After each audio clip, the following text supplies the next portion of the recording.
Trees are like sponges. They absorb carbon. We're trying to reduce carbon in our atmosphere. Trees do that for us. They store it.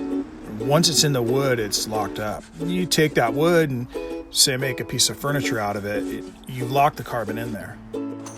This is like Christmas.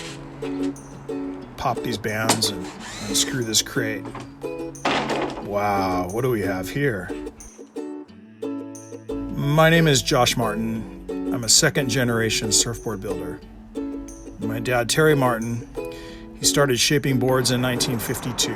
When I'm making these surfboards lighter by removing some of the wood that's inside of them, sometimes I like to put something in there. It's like a time capsule. I might put a stub of one of my dad's old pencils. I put a guitar pick in one of them for a customer. It was his dad's guitar pick and special to him.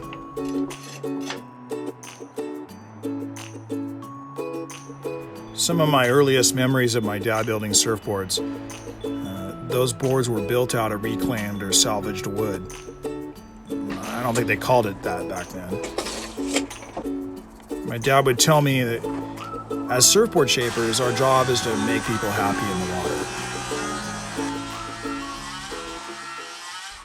My dad thought when you take this wood and you glue it up, it's more or less a rectangular shape. We call it a surfboard blank, but surfboards aren't rectangular, they're not square, there's nothing straight on them. There's curves everywhere. I can remember him saying, inside that block of wood, there's a surfboard. Now let's go get it. So we go in there and we use these different tools, planers and saws, and we'd hand shape it. And we'd go find that surfboard inside that square form. It's sculpting, really.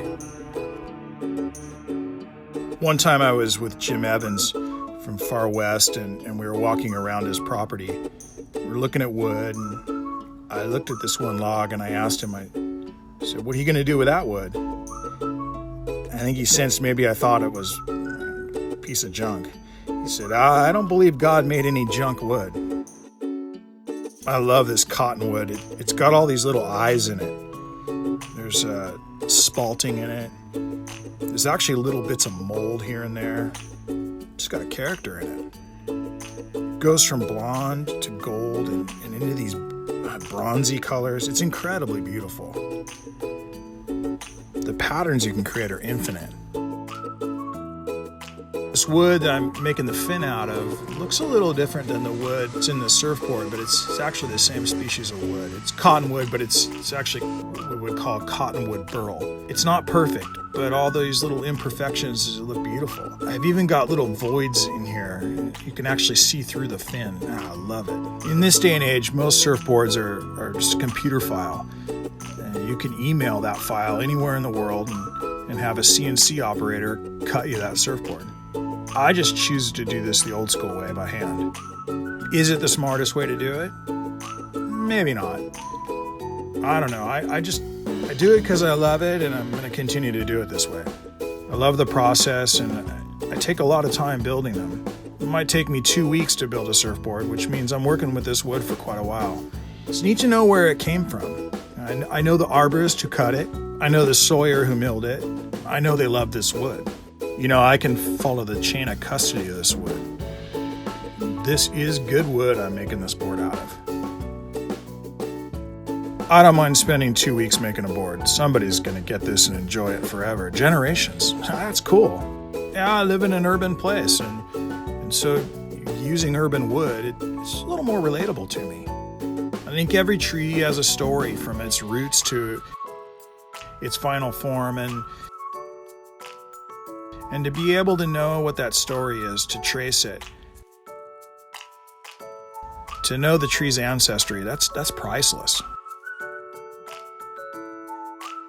There is something special about surfing a wood surfboard. It's different than foam. The neat thing about wood grain and the way it grows, when you turn it into a surfboard, that surfer can push on the surfboard. They can make a turn, and they can use their body weight to to push into that board and load that wood surfboard with energy. And then when they come out of that turn, they can release and get lighter on their feet. And that wood releases that energy they put into it.